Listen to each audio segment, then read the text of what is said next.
Hello, September takers. So for today's video, we are going to discuss a question of the day for professional education. So teachers, this is the question. In constructivist classroom, the teacher acts as A. Transmitter of facts, B. Controller of learning, C. Lecturer, and letter D.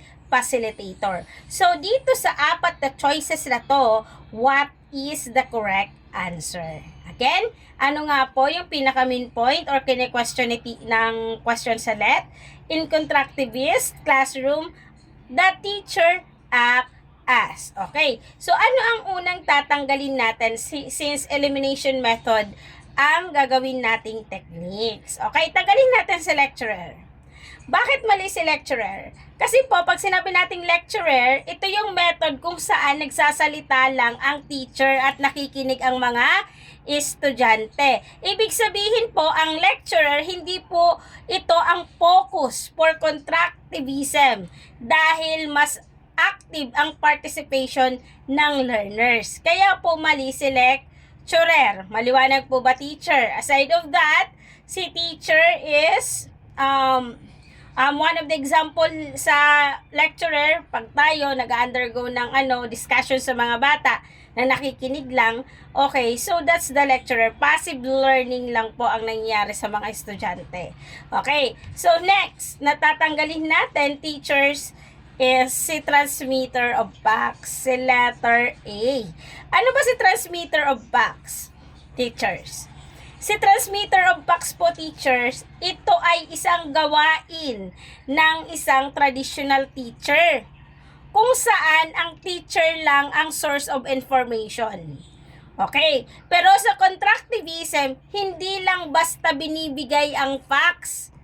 Okay? Kasi bakit? Kailangan ng student to construct the knowledge. Kaya po, mali si letter A. Okay po? Ano nga po si letter A? Transmitter of facts. Isang katangian ng teacher na kung saan si teacher lang ang source ng information. Okay po? Kaya po mali si letter A. Okay. Dito sa dalawang choices, sa letter B at letter D, ano bang tamang sagot? Is it a controller of learning or is it a facilitator? Okay, teachers, the answer is letter D, facilitator. Bakit mali si controller of learning? Ano ba si controller of learning? Kumbaga, sa controller of learning, dito, itong method na to, teacher, si teacher, kontrolado niya ang lahat ng learning process. Ibig sabihin, okay po, ano nga po ulit? Kontrolado ng teacher ang lahat ng learning process. Pero sa constructivist approach po, teachers, student-centered tayo. Okay, hindi ni teacher kontrolado lahat. Kasi nakapokus tayo saan? Student-centered. Okay po? Kaya po mali sino? Sinong mali, teacher? Si controller of learning. So, one of the example, dito, tayo sa teacher, ganito ang gagawin ninyo. Bawal magtanong, sundin lang kung anong pinapagawa ko. Kumbaga, walang autonomy ang estudyante. Nakikinig lang sa teacher. Okay po? Kung sa lecturer naman, nakikinig lang sila sa teacher. Okay? Kumbaga, hindi sila nagko-construct ng sarili nilang understanding sa mga estudyante. Okay po? Kaya mali po si lecturer. Okay? O kaya naman, bakit mali si transmitter of facts? Kasi nga po, isa sa example dito, tayo sa teacher, kung transmitter of facts tayo, for example, nagturo tayo, isulat nyo ang definition nito. O, nagpasulat ka lang ng definition. So, ibig sabihin, walang interaction. Since walang interaction, hindi po siya constructivist. Kasi ang constructivist, nakapokus tayo sa student-centered. Okay po? So, bakit tamang sagot si letter D?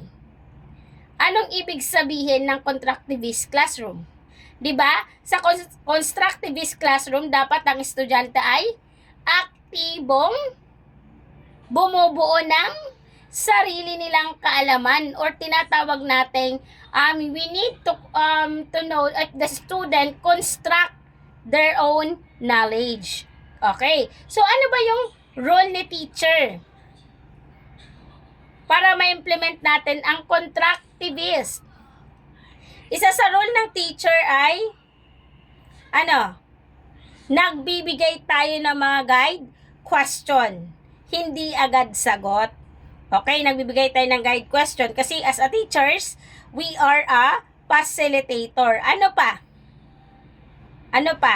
Aside of that, nagseset din tayo ng mga activities. Ano yung mga activities na yon? Ito yung mga group work, ito yung mga experiment. 'Di ba? Sa constructivist. Aside of that, pinapaisip ang mga estudyante through the use of critical thinking. Aside of that, hinahayaan ang learners na mag-explore at magkamali. Maliwanag po ba? Kasi sa bawat pagkakamali, may natututunan ang bawat estudyante. Kaya hinahayaan nating mag-explore ang mga estudyante. Okay, ano nga pa po si constructivist or constructivism? Student-centered po siya. So, ano ang role ni teacher? Facilitator. Okay po? Facilitator po si teacher. Guide on the side, not aside on the stage. Maliwanag po ba? So, facilitator lang po si teacher. Maliwanag po, teachers? Okay. So, ano yung mga halimbawa ng facilitator? Ni letter D, halimbawa, instead na magbigay agad tayo ng sagot, dapat si teacher, magbibigay ang teacher ng problem solving of activity para mas ma-discover ng student ang concept. Okay? So, ang role po ni facilitator ay magtanong, magbigay ng activities, at tulungan ang mga learners na mag-explore, mag-isip ng bawat tanong. Maliwanag po ba mga ka-warriors? Ayan. So, teachers, I hope you enjoy our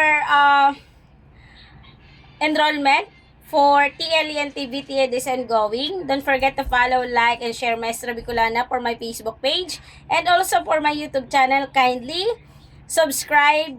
Just search Maestra Bicolana TLE Tambayan Let Online Review. So that's the name of my YT channel. Okay? So thank you and I hope you all pass for September 2026 board examination. Keep it up at simula ngayon mag-aral na agad. Thank you and God